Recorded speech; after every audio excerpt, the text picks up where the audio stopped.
Good morning, everyone. Welcome to this press conference on Canada's global vaccination effort. We have Minister of Public Services and Procurement, Minister Hanan, joining us from Oakville. We have Karina Gould, Minister of International Development, and we have our VIP guest this morning, David Morley, President and CEO of UNICEF Canada. We will start with Minister Hanan in Oakville and then come back here in Ottawa. Minister Hanan, the floor is yours. Thank you so much and good morning. In order to ensure that Canadians emerge on the other side of this pandemic, the Government of Canada secured a large and diverse portfolio of COVID-19 vaccines from leading manufacturers. Dès le départ, nous avons... From the very beginning, we worked with our providers in order to stabilize and speed up the delivery of approved vaccines to Canada. That is how we have been able to continually exceed our delivery targets. Our contracts were the foundation of our work, and since signing them last summer, we have continued to negotiate hard at every turn, pressing for earlier and earlier deliveries. Between December and the end of March, we brought in a total of 9.5 million doses, surpassing the initial target of 6 million by the end of the first quarter. We had projected reaching a total of between 48 and 50 million vaccines by the end of the second quarter. Canada surpassed that target too, with more than 50 million doses in the country to close out the month of June. And as we continue to bring in millions more mRNA vaccines each and every week, Canada is on track to hit a total of more than 68 million doses by the end of July. Notre gouvernement s'est assuré. Our government has ensured that we will have a healthy reserve of vaccines to ensure that Canadians will be able to access COVID-19 vaccines as quickly as possible. Par conséquent, et grâce. As a result, and thanks to the participation of Canadians in the vaccination campaign, Canada remained at the head of G20 and G7 countries for several weeks in regard to the proportion of the population that had received at least one dose. In addition, the percentage of our eligible population, which is entirely vaccinated, is continuing to increase by more than 1 percentage point per day. And in combination with Canadians stepping up to get vaccinated, Team Canada has remained steady for many weeks at the top of the G20 and G7 for the share of the population with at least one dose of vaccine. We also continue to add more than a percentage point of fully vaccinated eligible Canadians every day. Last week, we led the world in the number of vaccinations performed, covering 9% of Canadians.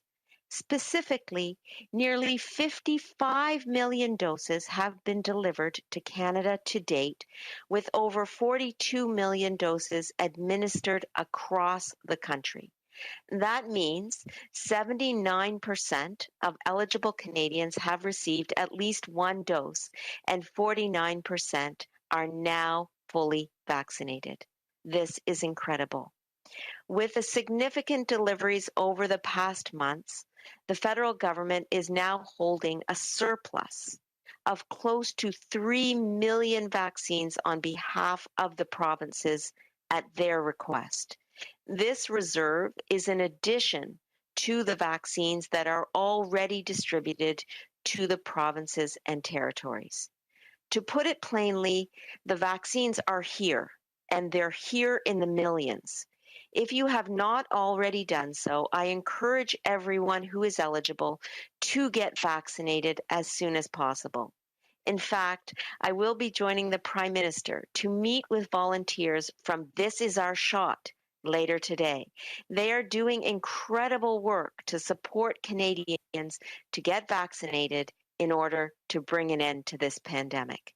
I want to thank the This Is Our Shot team and all of the organizations and volunteers across Canada who are making this vaccination effort possible. While Canadians continue to lead the world in vaccine administration, we know that the picture is very different in many places around the world. And we also know that this pandemic will not end until it ends everywhere. I am pleased to announce that Canada is donating a total of 17.7 million doses of the AstraZeneca vaccine under our advance purchase agreement through the COVAX initiative. This donation is possible as a result of our proactive approach to securing hundreds of millions of COVID-19 vaccines in our initial contracts. With close to 55 million vaccines in Canada, and with the demands of the provinces and territories for this vaccine being met, we are now in a position to donate these excess doses. Cette mesure a été prise après. This measure was taken after the Public Health Agency of Canada communicated with the provinces. It was only taken once it was determined that the AstraZeneca vaccine doses that remained under our purchase agreement were considered as excess doses. As we have committed from the outset, we are donating millions of vaccines to help to meet international needs for the most sought after commodity in the world. Pendant que le Canada. As Canada continues emerging from lockdown, and as we can finally return to some of the things that we've missed so greatly over the last 16 months, we will continue to do our part to ensure that we finally beat COVID, both here in Canada and abroad. Thank you. Megwech, merci beaucoup. And now Karina Gould, our Minister of International Development, will say a few words. Karina, over to you. Great. Thank you so much, Anita. And I would like to take a moment just to recognize your tremendous efforts in the vaccination campaign here in Canada, and also to note the incredible announcement that you just made as well. From coast to coast to coast, people living in Canada are rolling up their sleeves and getting their second dose. I got my second shot a couple of weeks ago. Together, we are taking steps towards returning to a more normal life. One where we can hug friends and family and get back to the people, places, and things that we care about. I am so very grateful to the incredible healthcare workers who are working tirelessly to make this all possible. But as my colleague Minister Anand mentioned, around the world, most people don't have access to effective COVID-19 vaccines like we do here in Canada. This is a global crisis that has increased inequalities and reversed development gains. And we have seen how quickly the variants can mutate as they blaze through unprotected populations. That's why Canada has supported the global effort to beat the pandemic from the very beginning. To date, Canada has mobilized more than $2.5 billion in international assistance in response to the COVID-19 pandemic. But there is more that we can do together. With gratitude for our good fortune, we can reach out, give back, and help others get their vaccine too. And that's why we're here today. As Minister Anand said, Canada will be sharing an additional 17.7 million doses with COVAX, which brings our total donations to over 30 million, making Canada a leader in donations per capita. À ce jour, le Canada a mobilisé plus de 2,5. To date, Canada has mobilized more than $2.5 billion in international assistance in response to the COVID-19 pandemic, but there is more we can do together. With gratitude for our good fortune, we can reach out, give back, and help others get their vaccine too. That's why we're here today. As Minister Anand said, Canada will share 17.7 additional doses with COVAX. which will bring the number of vaccine donations to more than $30 million, 30 million doses, which makes Canada a leader when it comes to doses per population. Just get the vaccines to countries. We need to make sure that the doses end up in arms. This is why the Government of Canada is teaming up with UNICEF Canada to launch the Give-a-vax matching fund. For every dollar that Canadians give to the Give-a-vax matching fund, our government will match it. Your donation to UNICEF Canada will help frontline workers and vulnerable communities in developing countries access life-saving vaccines. Le gouvernement du Canada s'associe à son... The Government of Canada is teaming up with its longtime partner, UNICEF Canada, to launch the Give-a-vax matching fund. For every dollar that Canadians give to the Give-a-vax matching fund, our government will match it. Your donation to UNICEF Canada will help frontline workers and vulnerable communities in developing countries access life-saving vaccines. UNICEF has already been instrumental in working with COVAX to roll out the world's largest vaccination campaign. It costs about $5 to administer 2 doses of a COVID-19 vaccine. This includes transporting the doses, training healthcare workers, and safely disposing of needles and waste. We will match UNICEF Canada's fundraising efforts up to $10 million. And if we all reach that goal together, we will be helping approximately 4 million people around the world receive a much-needed vaccine. 4 million people. Vaccines save lives, and by donating to UNICEF, you can help save one too. Visit unicef.ca/give-a-vax, or you can text vaccines to 45678 to donate $10. I did that this morning. Les vaccins sauvent des vies, et en faisant... Vaccines save lives, and by donating to UNICEF Canada, you can help save one too. Visit unicef.ca or text vaccines to 45678 to donate $10. We have a shot at making a difference, to double down and get COVID-19 under control. Together, we can end this pandemic. Let's do this, Canada. It's your turn to give a vax. Now, I'd like to hand over the floor to our guest, David Morley, President and CEO of UNICEF Canada. David, over to you. Thank you very much, Minister, and thank you to you, Minister Anand, as well. My name is David Morley, as you've been told. Merci beaucoup de vous joindre à nous. Thank you for being here today. Every time a Canadian steps up to get vaccinated, we get closer to the finish line. But as the Prime Minister has said, vaccinating against COVID-19 is not a race between countries, but a race against time. Time is ticking.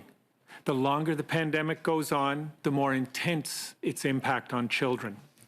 With schools and social services closed, with health systems overwhelmed, and life-saving programs on hold, hundreds of millions of children around the world face increasing threats to their safety and well-being.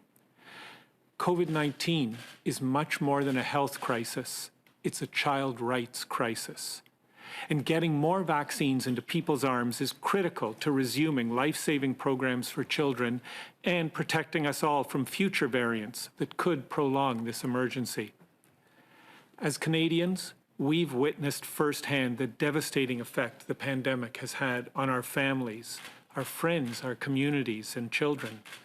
These effects know no borders, and while things are looking better here, children and families continue to feel the harsh impact of the global health crisis. The reality is this: the pandemic will not end for anyone until it ends for everyone. The Government of Canada's announcement today will help ensure that no country is left behind when it comes to accessing COVID-19 vaccines. And now, we are urgently calling on all Canadians to give a vax and donate to help UNICEF deliver life-saving vaccines to health workers and high-risk groups in lower-income countries around the world. All of us can be part of ending the pandemic for all. Every year, in a normal year, UNICEF supplies vaccines for almost half of the world's children. We are the global leader in vaccine delivery. And that's why UNICEF has been tasked with procuring 2 billion doses before the end of the year and delivering them to some of the world's hardest to reach places. Vaccines will help protect essential workers on the front lines and other high-risk groups, including health workers in 92 low and lower middle-income countries. There are people like Alice Kafwa, who was one of the first frontline health workers to get vaccinated in Malawi. Upon receiving her first COVID-19 vaccination, she said, "This is very emotional for me. The vaccine reduces the risk of contracting the coronavirus for me and for other frontline workers. Finally, there's hope for us, our communities, and all of Malawi." UNICEF has undertaken this ambitious mission, and we cannot do it alone. We are urgently calling on fully vaccinated Canadians to step up again and pay it forward by donating to the Give-a-vax campaign. Until September 6th, until Labor Day, the Government of Canada will match your donations dollar for dollar, meaning that donations will go twice as far to save lives. Working together to vaccinate the world is one of the most effective ways to help our children, our families, our communities, and the global community move beyond the pandemic. Together, we can save lives and protect the right to a childhood for children everywhere. Join us to Give-a-vax. Please donate today at unicef.ca. Thank you. OK, merci. Thank you. Nous faut maintenant prendre des questions des médias. Une question et un suivi. We'll not be able to, happy to take question, one follow-up. We will start on the phone line. Operator, over to you. Thank you, merci. You may press star 1 if you have a question. Vous pouvez appuyer sur étoile 1 si vous avez une question. La première question est de Juliane Lapointe de Radio-Canada. La parole est à vous. Oui, bonjour. Lorsqu'on parle... Question. We're talking about a donation of only AstraZeneca vaccines, which we know is not being used very much in Canada. It is not recommended as a second dose. So does this not mean that we are sending vaccines that we have ultimately rejected here in Canada? Are we not sending those to other countries? Merci pour la question. Answer. Thank you for the question. I'd like to start by saying that AstraZeneca is a vaccine that has been approved by Health Canada, as well as the World Health Organization.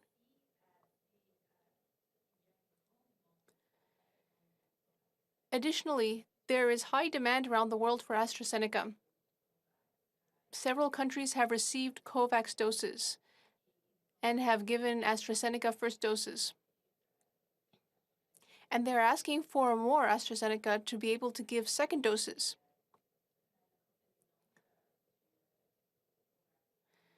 I was co-chair of the COVAX group, which presides over how we will be distributing vaccines in less wealthy countries. This morning, this was discussed, and AstraZeneca is still a vaccine that is in high demand around the world. These doses will be welcome by COVAX and our partner countries. D'accord. Puis là, comme on parle de surplus de vaccins... Oui, allez-y. Please go ahead. Je m'excuse, peut-être je peux ajouter. I'm sorry, I would just like to add something. With nearly 55 million doses of vaccine here in Canada, and given that we have satisfied the demands of the provinces and territories, we are now able to give excess vaccine doses to other countries.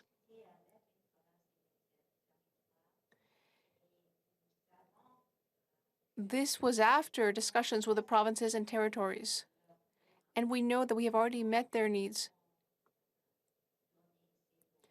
And that is why now we can give away these doses to other countries. Thank you.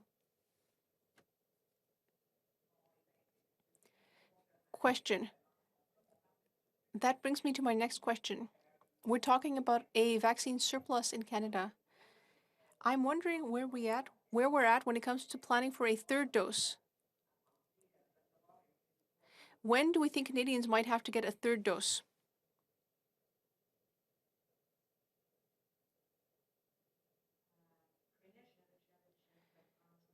Answer. Karina, I can take this question, if you like. Well, I am the Minister for Procurement, so I can speak to the delivery aspect.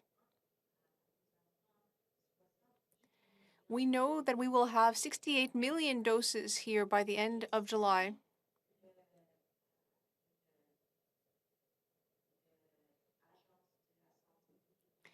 And if the Public Health Agency of Canada has said by then that Canadians need another dose or a booster dose, we know that if that does happen, we will have the deliveries that we need to satisfy the need for that third dose of a vaccine. But ultimately, that's a decision that's up to the Public Health Agency of Canada. In addition, we are working closely with PHEC. But regardless, we have the vaccines. For Canadians, we have a contract for boosters as well.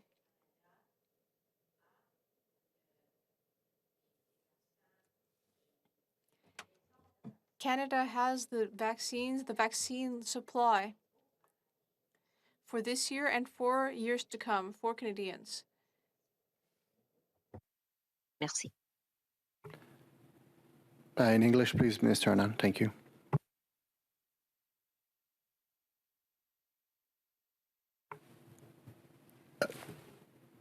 If you could repeat that, I think you're on mute, Minister. Thank you. Je m'excuse. We have the contracts in place for a continued supply of vaccines coming into this country this year and in future years. For example, we will be receiving approximately 68 million vaccines prior to the end of July alone. We have 44 million doses of Moderna in total on order and 51 million doses of Pfizer in total, all of which will come prior to the end of September. So we are very well placed with our current deliveries to ensure that all Canadians have access to vaccines, as well as any boosters that may be required. We have contracts in place for boosters as well. So my strategy from the very beginning is to have contracts in place to meet the short and long-term needs of Canadians. And we are very well placed to have a continued supply of vaccines and boosters coming into Canada this year and in future years.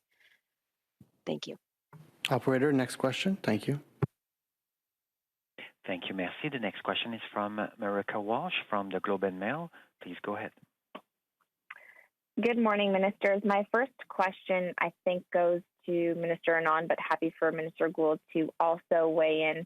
The press release says that the shots will start flowing in the coming weeks. Can you please confirm if these shots are the remaining AstraZeneca shots that Canada was going to source from the U.S., and when that entire shipment will be completed? Is it the end of September as was initially expected, or is it the end of this year or something else?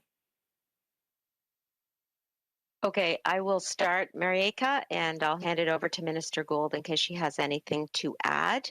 So these doses are coming from our APA with AstraZeneca.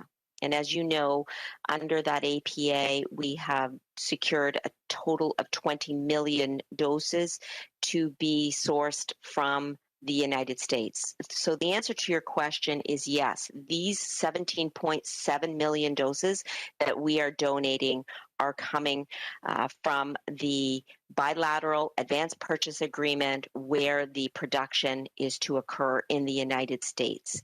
And the deliveries are expected to begin in the coming weeks. The logistics are being finalized right now between the supplier and the COVAX facility for distribution. And with respect to any future logistics and destination for the donated doses, I can hand it over to Minister Gould.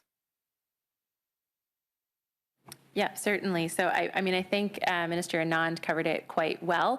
As she mentioned, those conversations are ongoing between the manufacturer, the Government of Canada, and COVAX. And so once we have final details as to where and when those shipments will take place, we will be sure to share those publicly.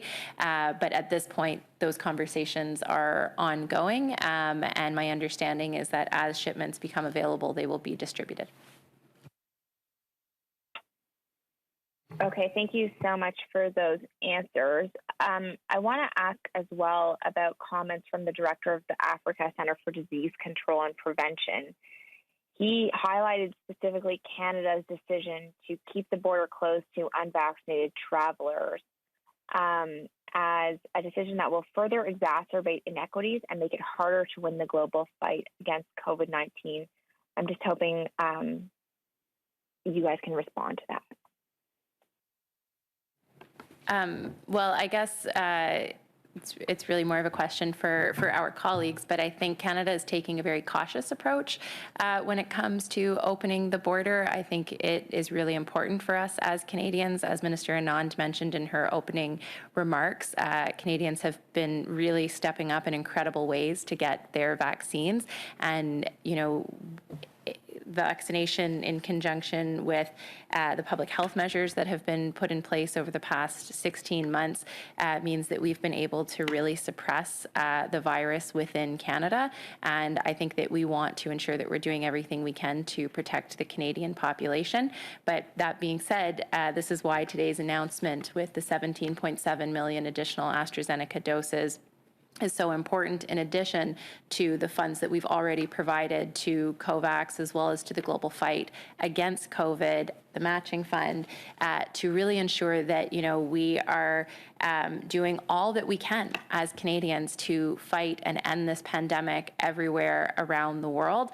And if I can maybe just take this opportunity really quickly to highlight a little bit the work that UNICEF is doing, and why this matching fund and why supporting them is so important is because when we're talking about the doses, those doses that we're donating are excellent. They're going to get to the country.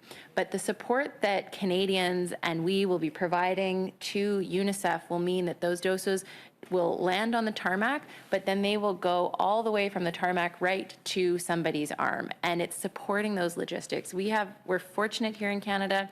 We worked really hard on building a strong and robust health system, but not every country has that. And that's why making sure we're turning vaccines into vaccinations, which is a line I steal from David, is really important. And maybe I'll just turn it over to David to comment really quickly on that. Thank you, Minister, and you can have the line. There's, the work that UNICEF does every year. We distribute about 2.5 billion vaccines, the regular childhood vaccines. That's why we have the infrastructure. That's why we know how to get the vaccines through airport security, through all that you have to do, to build the cold chain, which is so important to keeping the vaccine going, to train the health workers, because it is different to give a vaccine to an adult than it is to give to children, and to reach those frontline health workers. Because what this pandemic has meant for the world's children is that for the first time last year, the first time in 60 years, more children under the age of 5 died from preventable causes than the year before. That has not happened in 60 years. And it's not that the virus itself is killing the children, it's that all the regular support that countries are able to give, that we help through primary health, through routine immunization, that has all stopped. And if we want to be able to save those lives, we have to be able to continue to manage to do the COVID vaccinations that are so important. And that's why this agreement that we have with the government to be able to match gifts that Canadians are making to us to end the pandemic, it's going to mean that it goes further. And it's also a way for Canadians to be global citizens by making their donation. They know that they can end the pandemic in other parts of the world as well as we're working to end it here, because it will not end for us until it ends for everyone. Prochaine question, s'il vous plaît. La prochaine question est de Raymond Filion de TVA. La parole est à vous. Merci. J'aimerais... Question. Thank you. Regarding the 17 million doses that will be donated, are they part of the 100 million dose announcement that was made by Mr. Trudeau previously, or is this in addition to that announcement? Answer. During the G7, the Prime Minister announced that Canada would donate up to 100 million doses. These 17.7 million doses are part of that contribution. They are in addition to our existing previous contribution, our previous monetary contribution to COVAX, as well as the 13 million doses that we previously announced that the Prime Minister announced under the G7 summit. Thank you. I have no follow-up. Prochaine question, s'il vous plaît. La prochaine question est de Mélanie Marquis, La Presse. La parole est à vous. Merci. Question. Thank you very much. My colleague Raymond stole my question. So instead, I have a question for Minister Anand. Could you please update me on the situation of the Janssen vaccine? Where is that at?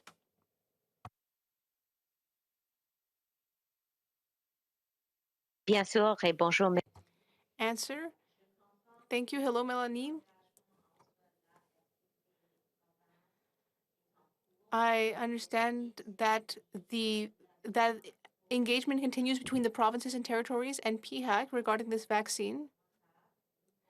For my part, we will continue to function at the direction of PHAC in order to ensure that the provinces and territories' needs are met for all the vaccines approved in Canada. With more than 78% of eligible Canadians having received a first dose and more than 42% being fully vaccinated, we will continue to work with the providers to ensure that vaccines are delivered to Canada on an accelerated schedule. I will add in English. Utility of the J&J vaccine declines as more and more Canadians receive their first shot of vaccine because, of course, we cannot use the J&J for the second shot. And now that we see 79% of eligible Canadians having received at least one shot, that point becomes more and more important. Nevertheless, the analysis is ongoing between PHAC and the provinces and territories regarding their demand for the J&J vaccine. And for my part and PSPC's part, we will bring in millions and millions of vaccines and distribute them as determined by the needs of the provinces and territories through the negotiations with the Public Health Agency of Canada. Merci beaucoup. Oui, Mélanie, juste avant ta deuxième question, la ministre aimerait juste faire une petite précision. The minister would like to clarify something before your follow-up, Mélanie. Yes, I would like to make a clarification. The 17.7 million doses are in addition to what was announced at the G7. Mélanie? Question. Just to come back to this, I feel like this wasn't entirely clear. Was the 17.7 million doses included in the 100 million? Or is it additional? government announced that it would strike that it was striking a deal with Pfizer to get, I think it was up to 65 million booster shots. That was in April. That was before Delta really exploded. Now we have Lambda and maybe perhaps more to come. And so what is, I guess, what is the moral justification for having third doses here in Canada when you have countries where people have not been vaccinated at all? I mean, just think about Haiti, Cuba recently. Mr. Morley, do you think Canada is doing enough on that front? Do you think we should vaccinate poorer countries before heading for a third dose? Thank you. Maybe, could I just start off, just because the first part of the question related to our contracts, and then I'll hand it over to Mr. Morley. So I want to be clear about our procurements. We are actually operating on a two-track approach. The first track is to ensure that we have sufficient vaccines in this country to vaccinate every Canadian who wishes to be vaccinated. And prior to the end of this month, we expect to have 68 million vaccines in the country, which should allow us to meet that mark. In addition, we have procured additional doses of vaccines and booster contracts so that we can provide for any eventuality in the short or long term in terms of what COVID-19 may throw at us from a public health perspective. That's the first track. The second track is to ensure that we are meeting our global obligations. The multilateral pool procurement mechanism known as COVAX that we are working with in terms of donating these 17.7 million AstraZeneca doses is just one example of the way in which we are exercising this second track. But of course, there are other commitments that we have made to further support this second track. And this is the excellent work of Minister Gould, of course. Our over $300 million donation to COVAX to support both arms of the COVAX facility. The leadership role that Minister Gould is playing in the governance of COVAX is another way in which we are supporting this second track. And we will continue to operate on these two tracks to support Canadians here at home, as well as to support our global counterparts and global organizations working to ensure that people throughout the world have access to vaccine. Et ça suffit pour moi, et peut-être Monsieur Morley peut ajouter. That's it for me, and perhaps Mr. Morley can add something. We have to do, as Canadians and as global citizens, I think we all have to do everything we can to try and end the pandemic, not only for us, not only because I want to be protected and everybody in the room wants to be protected, but for people we'll never know on the other side of the world. I think that this particular matching program, the Give-a-vax program, it's a reminder that we have to go beyond, as Canadians, sitting back and expecting governments to do everything for us. It's taking our action of taking money from our wallets and making a donation to try and end the pandemic and having that supported by the government. And this, to the best of my knowledge, Canada is the only government in the world that is doing this right now, that is supporting this kind of civic engagement. And I think that we need to celebrate that. I can assure you, I'm talking to my colleagues with UNICEF around the world to get other governments to do the same thing, because this has to be more than just a government response, just an industry response. This has to be a global citizen response. And this Give-a-vax campaign is the beginning of turning this into a true global movement to end the pandemic. Okay, questions right here on the floor. News. Minister Anand, I understand what you're saying about this two-track approach, but given that Pfizer says that it's going to be applying in the U.S. for approval for a booster, and I think more Canadians are probably thinking or are more concerned about whether they need a third shot in light of Delta or whatever other variants, what message do you send to Canadians who are unsure about needing a third shot in the light of donating other shots? Like, can you simplify that two-track message to reassure a Canadian who is worried about whether they'll have access to that dose? Most definitely, and thank you so much for the question. The bottom line is that we have contracts in place and are very well placed for the continued supply of vaccines and boosters this year and through the next few years. We have the contracts in particular with both Pfizer and Moderna for the supply of 95 million doses prior to the end of September. And we have an additional booster contracts in place with Pfizer and are negotiating others for the continued supply of additional vaccines or enhanced vaccines as the need may arise in the coming months and years. Let's remember that on top of the 95 million doses of mRNA that we have coming from both Pfizer and Moderna this year alone, we have options on another 25 million doses of Pfizer should the Public Health Agency of Canada determine that we need those doses. And in addition, as I mentioned, we are very well placed for the receipt of booster shots into Canada through our contract with Pfizer.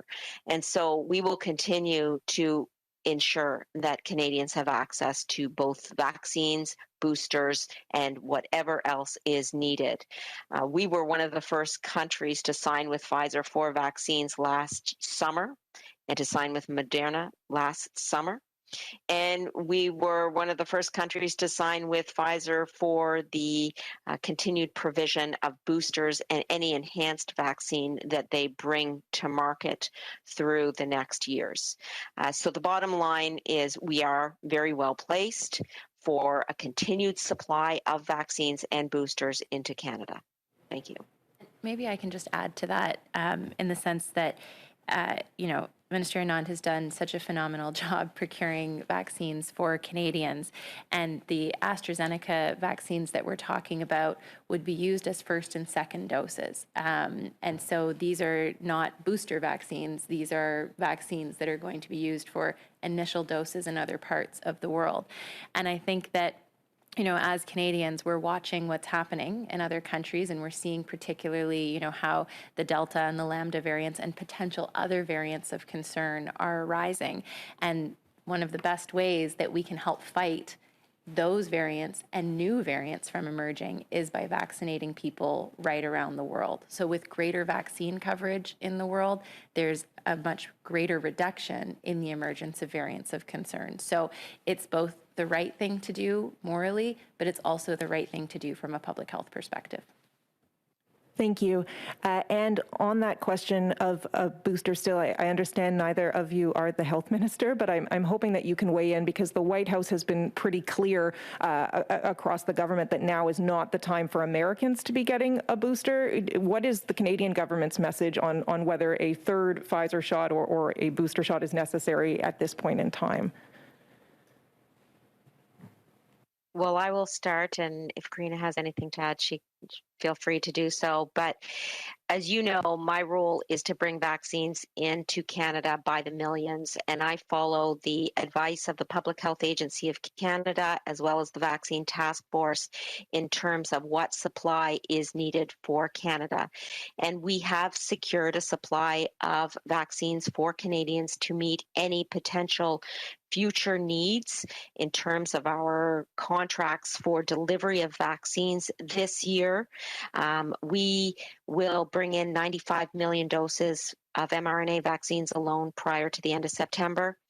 And in terms of any future needs of the country, I know that the Minister of Health and the Public Health Agency of Canada rely on the best available science. And in procurement, we simply stand ready to meet whatever demands may arise, which we have done with PPE, with rapid tests, and with vaccines. And we are here to continue to bring in the necessary goods for Canada. And as you noted, I am not the Minister of Health, but I think what Canadians should have confidence in is that the Public Health Agency of Canada is doing this work. They are doing the research. They are looking into it, as is the Vaccine Task Force, and they can have confidence in the Government of Canada's procurement, as Minister Anand has demonstrated with the doses that have arrived in Canada. And the final thing is we should be encouraging every Canadian who has not yet signed up to get their vaccine to go out and get it. We're doing exceptionally well in terms of, the percentage of eligible Canadians, but there's still eligible Canadians who have not been vaccinated. And so, let's get maximum coverage here in Canada to do what we can to protect ourselves. Hi there, Mackenzie Gray with CTV. My first question is for Minister Anand. You noted that the $17.7 million is the lion's share of the U.S. deal we're getting for AstraZeneca. Does this mean that Canada is not expecting to get any more AstraZeneca shipments? And if we are, can you tell us when we're expecting them and how much we're going to be getting?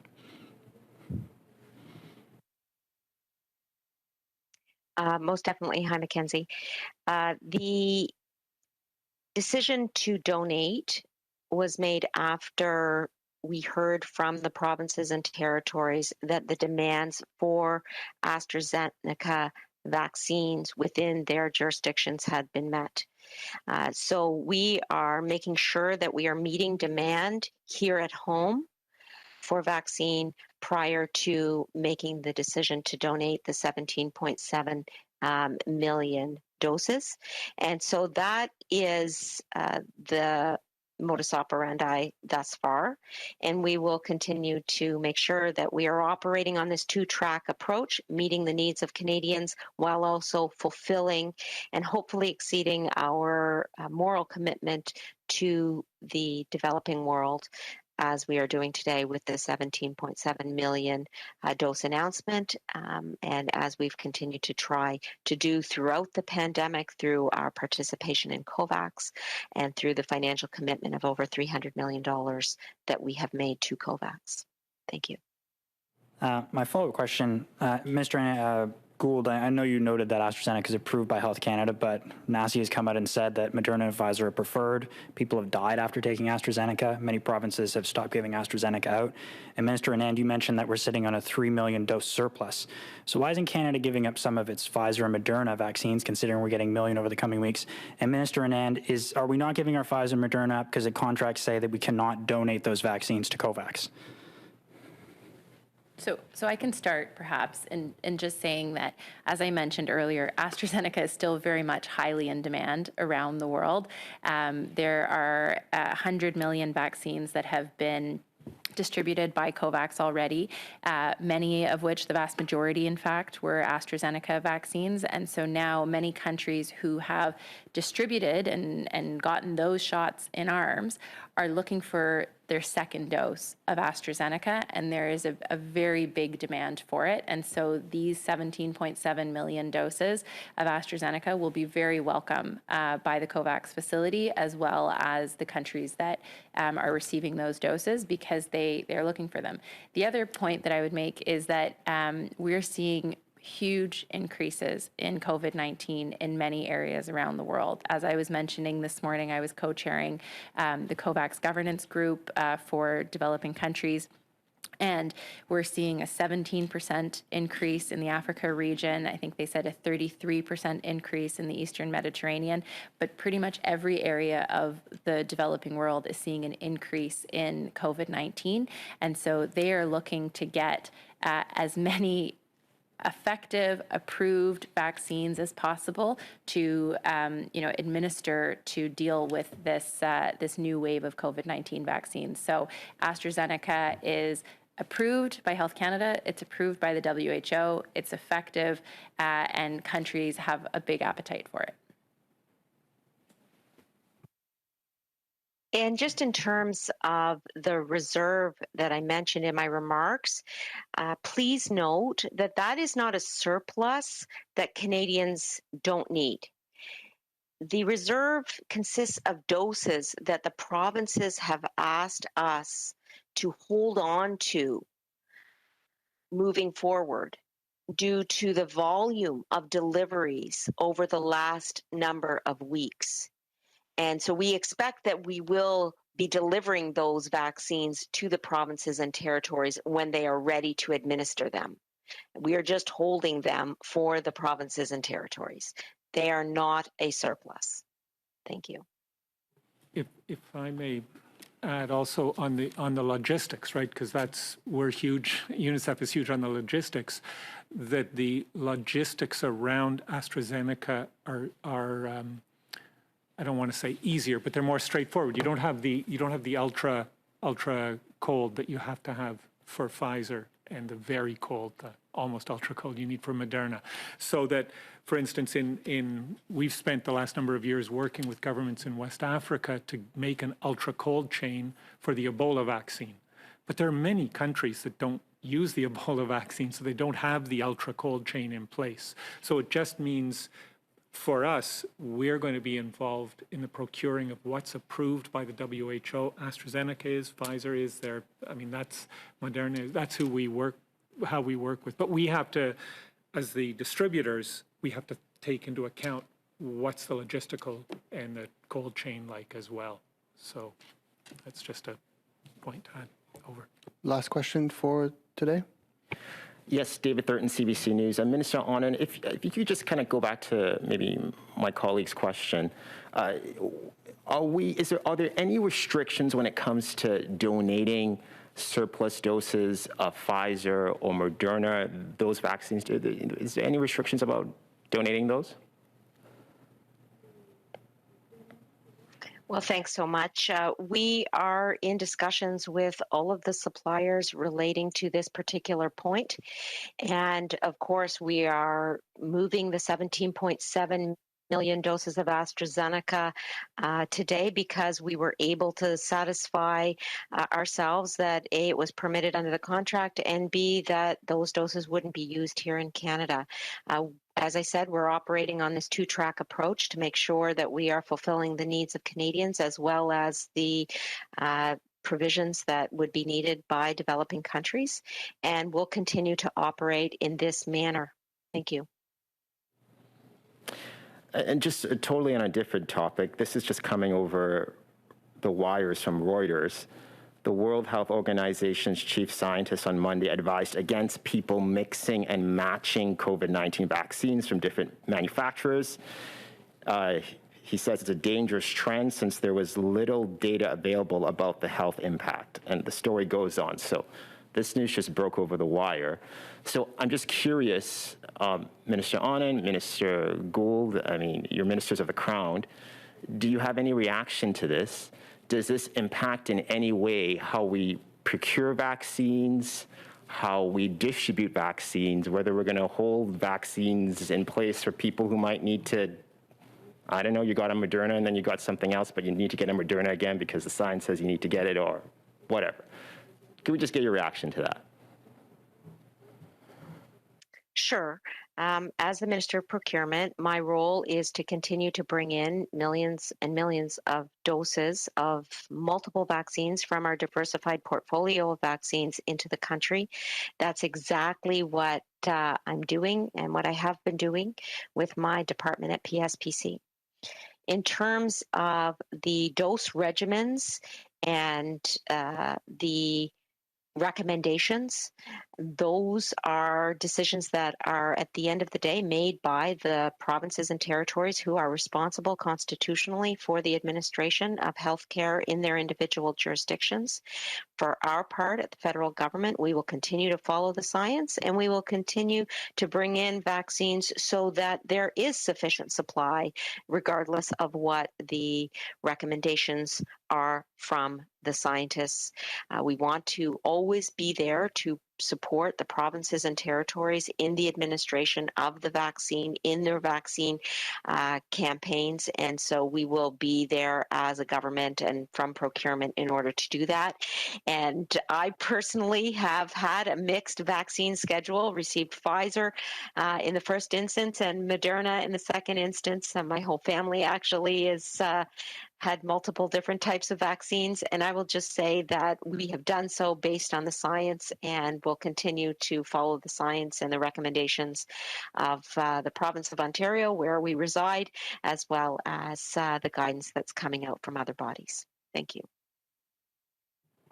And I would just say that Health Canada is one of the top regulators in the world. NACI is comprised of, some of the best experts that we have, and so they're making these decisions based on the best science that they have available. And with the top priority being the health and safety of Canadians.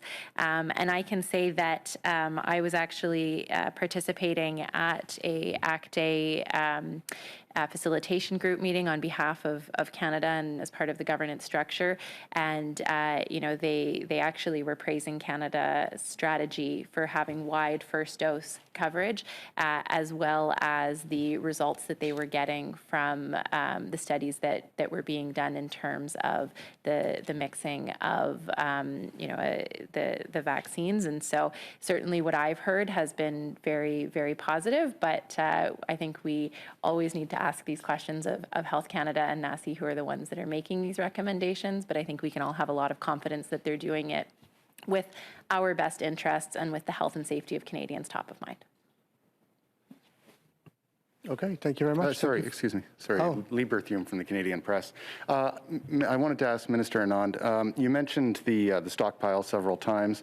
You said it's not a surplus. Can you explain what this stockpile that's being held for the provinces is actually for? And I'm curious from Mr. Morley whether you find a stockpile is appropriate, especially given the needs that are out there right now. Sorry, I want to be clear. This isn't a stockpile of vaccines that are not needed by the provinces and territories.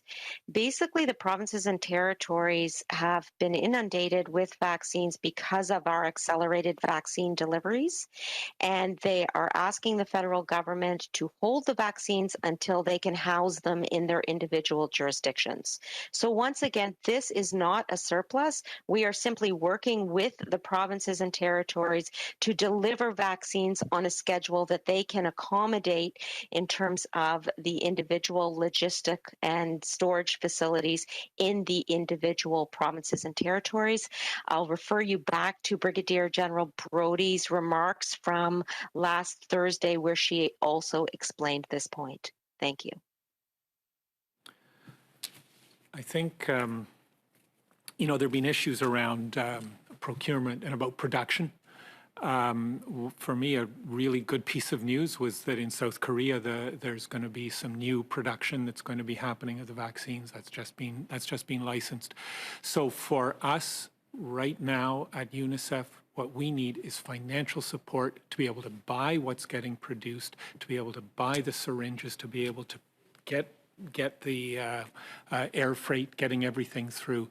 That's the most important thing for us right now, is getting the financial support so that we can turn these doses into vaccinations, because it's a very complicated step to make that. And as follow-up, I'm still unclear, and hopefully, maybe I just missed it, but hopefully you can explain it again, why we are not donating any Pfizer or Moderna vaccines. You say we're going to get 95 million doses by the end of September. That's more than we need. So why are we not donating any of those? I'll start, Karina, and you can continue if you like. What we have seen in Canada over the last number of months is that there is very high demand for mRNA vaccines. And as a result, we are continuing to bring in the doses of Pfizer and Moderna so that we reach this point where we are enabling all Canadians who wish to receive a vaccine to receive that vaccine. In addition, We are still watching the science evolve in this area in terms of the potential need for an additional third shot or boosters. And so we are making sure that we have the supply on hand of these vaccines to be able to serve the needs of Canadians in the short and the long term. Any decision on the donation of doses needs to be made by the Public Health Agency of Canada in coordination with the provinces and territories. For my part, I will respond to the requests of the Public Health Agency of Canada to bring in doses as needed by Canadians in their assessment. And if the decision is to donate doses, as we will continue to work towards. This is the case with the AstraZeneca doses that are being donated today. There must be a determination on whether there are excess doses, and once there is that determination, those doses can be donated, but only after the Public Health Agency of Canada makes that determination. It is not a determination that I make in any stretch of the imagination. Thank you. Perhaps I'll just add to that in that the decision that we've made today to make the donation of the 17.7 million AstraZeneca is because they're excess to the needs here in Canada. And we have been throughout the process analyzing and assessing between the Public Health Agency of Canada, between PSPC and Global Affairs Canada to ensure that if we are at a point where there are doses that are ready, that have been manufactured and are ready to go, but we don't need them here in Canada, that we would be able to pivot them to be donated through COVAX. And so that's how this decision was made, is that these 17.7 million doses are excess to the needs of Canadians, and so therefore we are donating them to COVAX so that they can be assured that they get into arms of people in need around the world. Okay, thank you very much for joining us. Thank you for your interest.